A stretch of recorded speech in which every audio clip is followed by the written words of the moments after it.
Hello, ladies and gentlemen. Austin Petersen here, former presidential candidate for the Libertarian Party. Today is May the 1st, Monday, and welcome to the Freedom Report. I am very happy to have you here today. I've got a very interesting topic, a very interesting story that I want to read to you all today. A little bit of red meat for the fans of the Freedom Report, something that I think you probably all had suspected, but one that I've got some data to verify for you all. Before we get into the show, first, a word from our sponsors. It's never too early to start thinking about your retirement, and there's never been a better time to invest in your future than right now.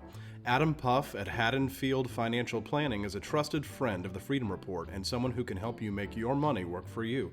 Don't work hard, work smart. Let Adam work for you. Call Adam Puff at 856-795-0471. That's 856-795-0471 for all your retirement, 401k, estate, small business, and other financial needs. That's 856-795-0471 and get your free consultation today. Securities offered through Securities America Inc., member FINRA SIPC. Advisory services offered through Wealth Management Associates Inc., Haddonfield Financial Planning, Wealth Management Associates, and Securities America are unaffiliated. Welcome back to the show, ladies and gents. And today I've got a story from you that is from a site called The Daily Beast. And the author's name is Joel Kotkin. And it was a pretty fantastic piece, and one that I think is, definitely prime red meat for our listeners, and one that sort of confirms many of the suspicions that people had about the arrogance of the left, the arrogance of Democrats. The article is aptly named The Arrogance of Blue America, with a subtitle saying, if you want to see the worst impacts of blue policies, go to those red regions like upstate or New York or inland California in states they control. In the wake of the Trumpocalypse, many in the deepest blue cores have turned on those parts of America that supported the president's election, developing oikophobia, which is an irrational fear of their fellow citizens. The rage against Red America is so strong that the New York Times' predictably progressive Nick Kristof says his calls to understand red voters were my most unpopular idea. The essential logic, as laid out in a particularly acerbic piece in the New Republic, is that Trump's America is not only socially deplorable, but economically moronic as well. The kind-hearted blue staters have sent their industries to the abodes of the unwashed, and taken in their poor, only to see them end up more bitter, white, and alt-right than ever. The red states, by electing Trump, seem to have lost any claim on usually wide-ranging progressive empathy. Frank Rich, the theater critic turned pundit, turns up his nose at what he calls hillbilly chic. Another leftist author suggests that working-class support for Brexit and Trump means it's time to, quote, dissolve the, quote, more than 150-year-old alliance between the industrial working class and what one might call the intellectual cultural left. The fondest hope among the blue bourgeoisie lies with the demographic eclipse of their red state foes. Some clearly hope that the less educated, quote, dying white America, already suffering shorter lifespans in part due to alcoholism and opioid abuse, is destined to fade from the scene. Then the blue lords can take over a country with which they can identify without embarrassment. In seeking to tame their political, quote, inferiors, the blue bourgeoisie are closer to the Marie Antoinette school of political economy than any traditional notion of progressivism. They might seek to give the unwashed red masses, quote, cake in the form of free health care and welfare, but they don't offer more than a future status as serfs of the cognitive aristocracy. The blue bourgeoisie, notes urban analyst Aaron Wren, are primary beneficiaries of the decoupling of success in America. Very true. In Blue America, he notes, the top tiers no longer need the overall prosperity of the country to personally do well. They can become enriched as a small, albeit sizable, minority. Some on the left recognize the hypocrisy of progressives abandoning the toiling masses. Blue state secession is no better an idea than the Confederate secession was, observes one progressive journalist. Quote, the Confederates wanted to draw themselves into a cocoon so they could enslave and exploit people. The blue state secessionists want to draw themselves into a cocoon so they can ignore the exploited people of America. Ironically, many of the most exploited people reside in blue states and cities. Both segregation and impoverishment has worsened during the decades-long urban comeback, as even longtime urban enthusiast Richard Florida now notes. Chicago, with its soaring crime rates and middle-class out-migration amidst a wave of elite corporate relocations, epitomizes the increasingly unequal tenor of blue societies. In contrast, the most egalitarian places, like Utah, tend to be largely Trump-friendly. Among the 10 states and D.C. with the most income inequality, 7 supported Clinton in 2016, while 7 of the 10 most equal states supported Trump. If you want to see worst impacts of blue policies, go to those red regions like upstate New York, controlled by the blue bourgeoisie. Backwaters like these tend to be treated at best as a recreational colony that otherwise can depopulate, deindustrialize, and in general fall apart. In California, much of the poorer interior is being left to rot by policies imposed by a Bay Area regime hostile to suburban development, industrial growth, and large-scale agriculture.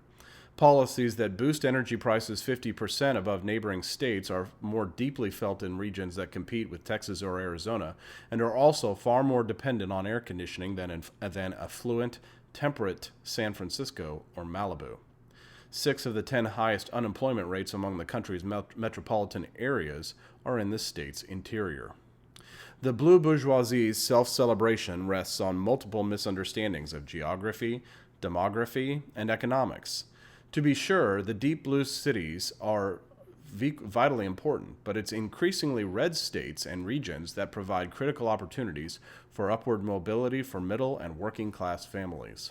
The dominant blue narrative rests on the idea that the 10 largest metropolitan economies represents over 1/3 of the national GDP.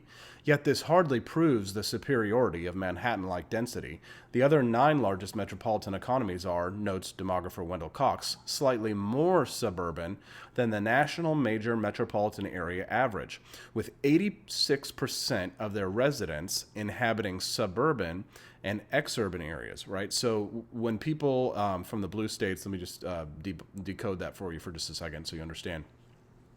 So people are when the Democrats laud the fact that the 10 largest metropolitan economies represent over 1/3 of the entire nation's GDP, it doesn't take into account the fact that most of the people in most of these cities, the people don't live in the actual dense urban areas. They live frequently in the suburbs. So I actually live in a dense urban area at the moment here in downtown Kansas City, but most of the people in Kansas City don't live in the city. They live in the suburbs.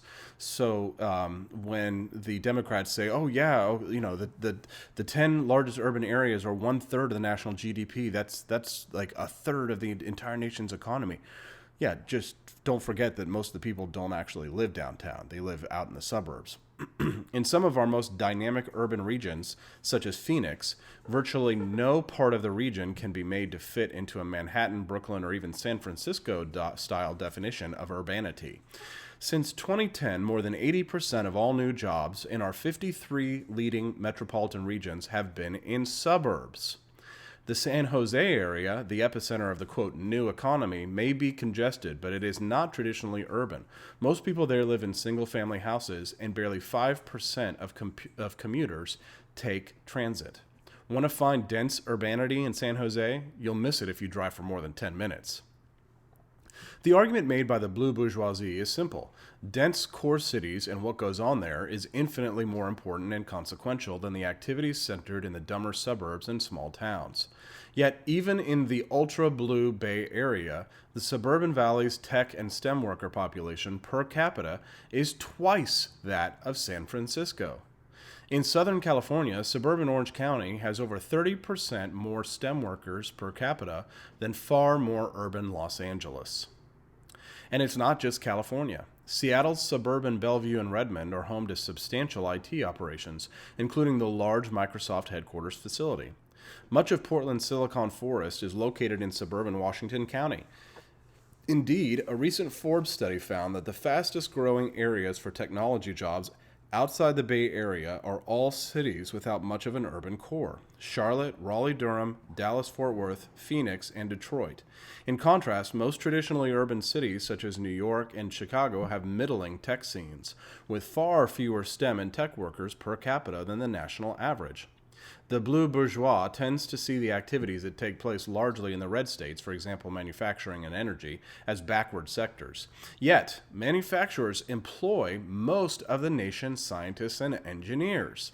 Regions in Trump states associated with manufacturing, as well as fossil fuels, like Houston, Dallas, Fort Worth, Detroit, Salt Lake, enjoy among the heaviest concentrations of STEM workers and engineers in the country, far above New York, Chicago, or Los Angeles.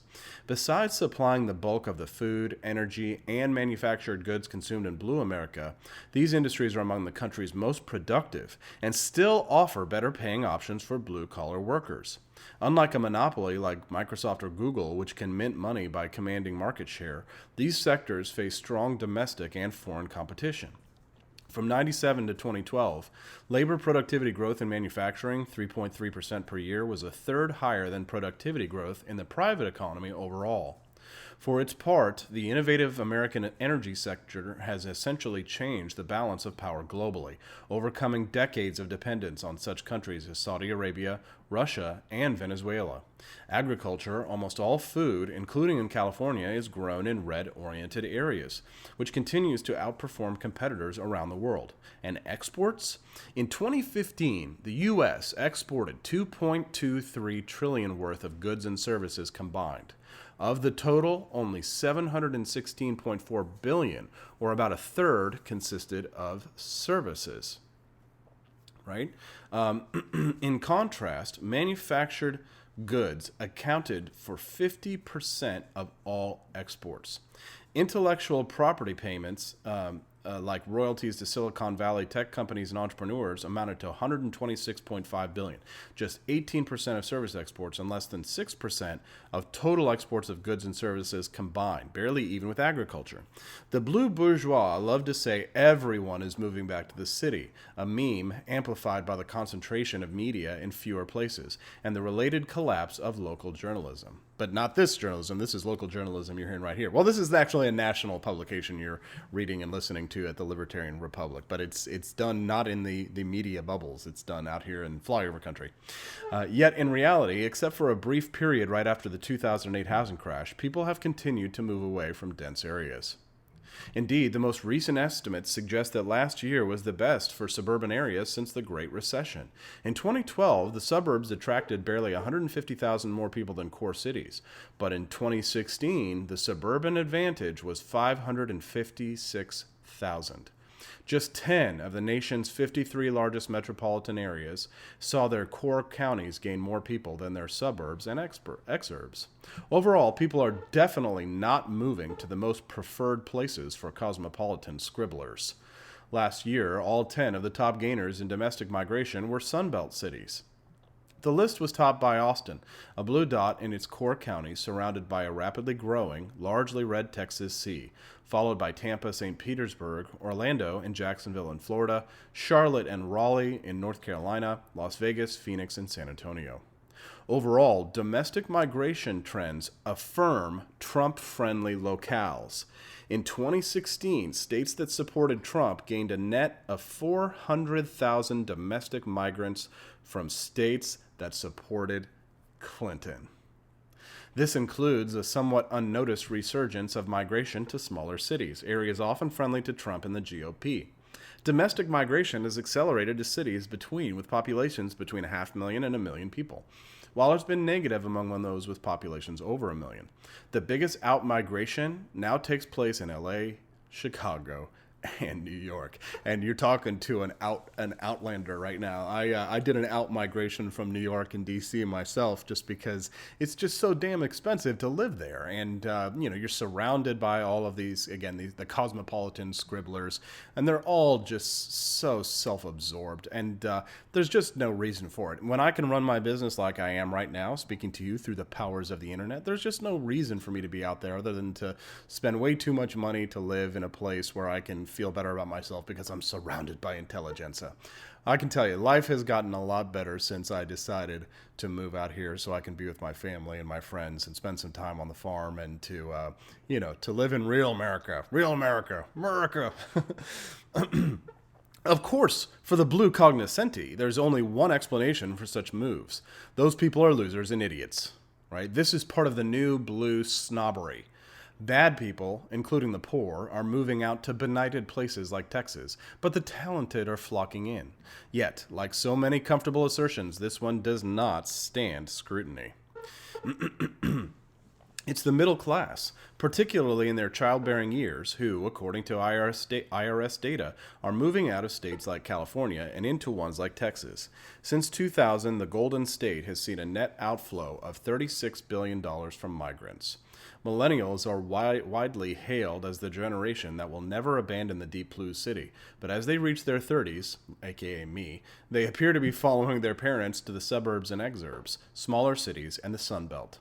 This assures us that the next generation of Americans are far more likely to be raised in Salt Lake City, Atlanta, the 4 large Texas metropolitan areas, or in suburbs, than in the bluest metropolitan areas like New York, Seattle, or San Francisco, where the number of school-age children trends well below the national average. This shift is being driven in large part by unsustainable housing costs, right? In the Bay Area, techies are increasingly looking for jobs outside the tech hub, and some companies are even offering cash bonuses to those willing to leave. A recent poll indicated that 46% of millennials in the San Francisco area Bay want to leave. The numbers of the best and brightest have been growing mostly in lower cost regions such as Austin, Orlando, Houston, Nashville, and Charlotte. Ultimately, in life as well as politics, people make choices of where to live based on economic realities. This may not apply entirely to the blue bourgeois living at the top of the economic food chain or by dint of being the spawn of the wealthy, but for most Americans aspiring to a decent standard of living, most critically the acquisition of decent living space, the expensive blue city is simply not practicable. Indeed, when the cost of living is taken into consideration, most blue areas, except for San Jose, Silicon Valley, where high salaries track the prohibitive cost of living, they provide a lower standard of living. The blue areas provide a lower standard of living. People in Houston, Dallas, Austin, Atlanta, and Detroit actually made more on their paychecks than those in New York, San Fran, or Boston. Deep blue Los Angeles ranked near the bottom among the largest metro areas. These mundanities suggest that the battlegrounds for the future will not be of the blue bourgeois' choosing, but in suburbs, particularly around the booming periphery of major cities in red states. Many are politically contestable. Often the last big purple areas are in an increasingly polarized country. In a few of these kinds of areas do you see 80 to 90% progressive or conservative electorates. Many split their votes, and a respectable number went for Trump and the GOP. If the blue bourgeois wants to wage war in these places, they need to not attack the suburban lifestyles clearly preferred by the clear majority. Blue America can certainly win the day if this administration continues to falter, proving all the relentless aspersions of its omnipresent critics. But even if Trump fails to bring home the bacon to his supporters, the progressives cannot succeed until they recognize that most Americans cannot, and often do not, want to live the blue bourgeois' preferred lifestyle. It's time for progressives to leave their bastions and bubbles and understand the country that they are determined to rule. Terrific article from the Daily Beast. Author Joel Kotkin writes a fantastic piece there. So do me a favor if you enjoyed this, share this on your Facebook timeline, share us with your friends. Just click that share button and make sure that everybody gets to listen to that. That's some pretty terrific reporting over there at the Daily Beast. Ladies and gentlemen, thanks for listening to the Freedom Report podcast. Today is a beautiful day. I hope you have a wonderful week. Don't forget to subscribe to us on iTunes or on Stitcher. Also, you can just download the Podbean app. A lot of people really enjoy it. The host of this application, the host of this podcast, the hosting company, is a company called Podbean, like Podbean, and the application that they have is terrific. I use it all the time. It's got a lot of the big names. It's got Bill Burr, Bill Maher, lots of my favorite comedians and hosts. Joe Rogan's on there as well. So if you guys want to get the podcast whenever it's updated immediately. If you download the Podbean app, you'll get it whenever I have a new show come out. As always, thank you very much to my sponsors, Adam Puff over at Haddonfield Financial Planning. Do me a favor, if you guys have some extra money tucked away that you are not storing in gold or in the happening bunker, then give it to Adam so he can grow it for you. Adam is definitely one of my closest friends and trusted advisors, and he will take care of that for you and make sure that your money makes money for you. All right, so have a fantastic week.